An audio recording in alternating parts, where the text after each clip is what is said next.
Crônicas do Amanhecer, por Feijão Centro Espírita Allan Kardec de Balneário Gaivota, 28 de março de 2021.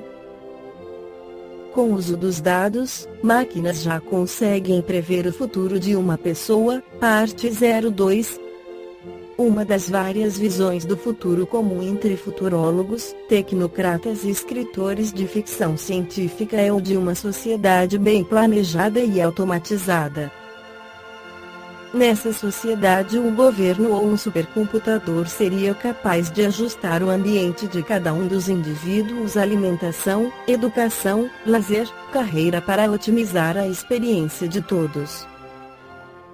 Em Admirável Mundo Novo, Aldous Huxley descreve uma sociedade em que o governo controla o número de humanos gerados em cada classe social e usando condicionamento gestacional e infantil para criar cidadãos produtivos em suas respectivas castas. O cientista Norbert Wiener discutiu no livro Cybernetics a possibilidade e os perigos de comunidades com um controlador capaz de enxergar os desvios sociais e ajustar as intervenções para descontar os desvios, atuando igual um termostato regula a temperatura de uma casa. Salvador Allende chegou até a tentar implementar uma versão dessa sociedade no Chile.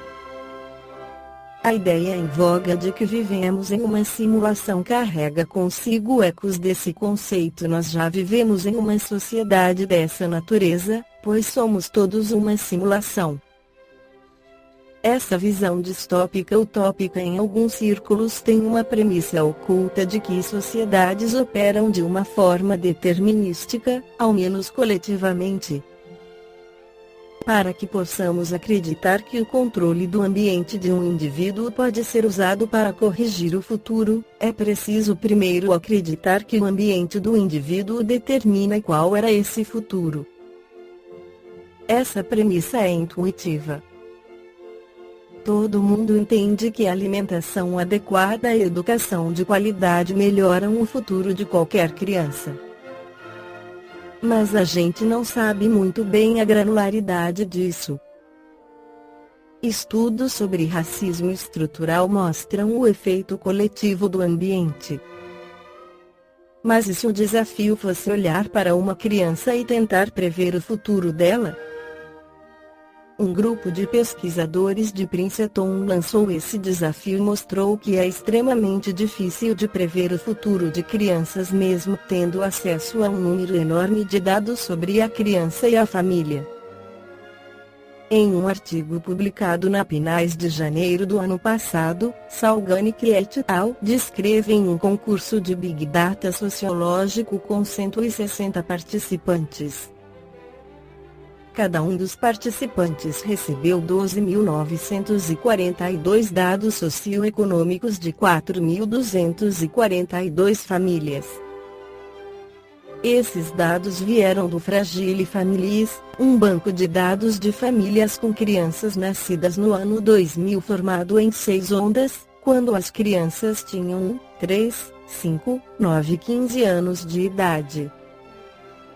Apenas uma parcela dos dados da sexta onda, porém, foi distribuído para os participantes, para utilizar como conjunto de treino.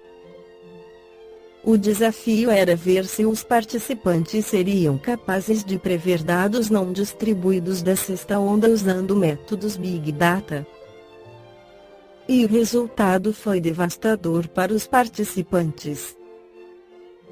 Nenhum participante foi capaz de prever razoavelmente bem nenhuma das 6 métricas lançadas como desafio: miséria familiar, média escolar da criança, empenho da criança, moradia familiar, educação parental e emprego parental.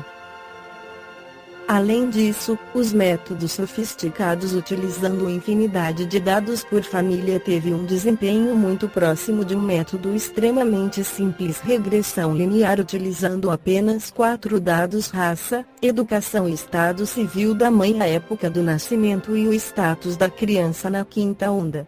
Esse resultado demonstra que a capacidade de prever o futuro de famílias usando o aprendizado de máquina sofisticadíssimo não é muito melhor que uma regressão simples, e que ambos os métodos são ruins. Um segundo resultado, para mim mais intrigante, foi que os diversos participantes cometiam o mesmo tipo de erro. Apesar de usar métodos diferentes, as previsões foram muito similares, fossem as previsões corretas ou erradas. Esse tipo de resultado indica que faltou algum dado extremamente importante para descobrir o futuro da criança. Mas o banco de dados continha uma gama enorme de informação, e apenas dados genéticos e geográficos foram omitidos para garantir a privacidade das crianças. A ausência de dados geográficos é notável, dado que sabemos o impacto do CEP na expectativa de vida ou na educação de uma pessoa. Mas é difícil crer que a ausência de dados geográficos não seria compensada por dados sobre renda familiar, educação parental, alimentação, moradia, acesso à saúde e toda uma infinidade de substitutos. A falha aponta mais para um limite do aprendizado de máquina em si. A professora de Sociologia Phyllis Garip, de Cornell, em um comentário também publicado na revista PNAS Proceedings of the National Academy of Sciences, indaga se esse resultado questiona a capacidade de prever o desempenho individual. No livro dos médiuns, Allan Kardec volta ao assunto também questionando os espíritos. Porque, quando fazem pressentir um acontecimento, os espíritos sérios de ordinário não determinam a data? Será porque não possam, ou porque não queiram? Por uma e outra coisa. Eles podem, em certos casos, fazer que um acontecimento seja pressentido. Nessa hipótese, é um aviso que vos dão. Quanto a precisar-lhe a época, é frequente não o deverem fazer. Também sucede com frequência não o poderem, por não o saberem eles próprios. Pode o espírito prever que um fato se dará, mas o momento exato pode depender de acontecimentos que ainda se não verificaram e que só Deus conhece. Os espíritos levianos, que não escrupulizam de vos enganar, esses determinam os dias e as horas, sem se preocuparem com que o fato predito ocorra ou não. Por isso é que toda predição circunstanciada a vos deve ser suspeita. Ainda uma vez, a nossa missão consiste em fazer-vos progredir, para isso vos auxiliamos tanto quanto podemos. Jamais será enganado aquele que aos espíritos superiores pedir a sabedoria. Não acrediteis, porém, que percamos o nosso tempo em ouvir as vossas futilidades e em vos predizer a boa fortuna. Deixamos esse encargo aos espíritos levianos, que com isso se divertem, como crianças travessas. A providência pôs limite às revelações que podem ser feitas ao homem. Os espíritos sérios guardam silêncio sobre tudo aquilo que lhes é defeso revelarem. Aquele que insista por uma resposta se expõe aos embustes dos espíritos inferiores, sempre prontos a se aproveitarem das ocasiões que tenham de armar laços à vossa credulidade. Nota: os espíritos veem, ou pressentem, por indução, os acontecimentos futuros, veem-nos a se realizarem num tempo que eles não medem como nós. Para que lhes determinassem a época, seria mister que se identificassem com a nossa maneira de calcular a duração, o que nem sempre consideram necessário. Daí, não raro, uma causa de erros aparentes. Não há homens dotados de uma faculdade especial, que os faz entrever o futuro. Há, sim, aqueles cuja alma se desprende da matéria. Então, é o espírito que vê, e, quando é conveniente, Deus lhes permite revelarem certas coisas, para o bem. Todavia, mesmo entre esses, são em maior número os impostores e os charlatães. Nos tempos vindouros, essa faculdade se tornará mais comum.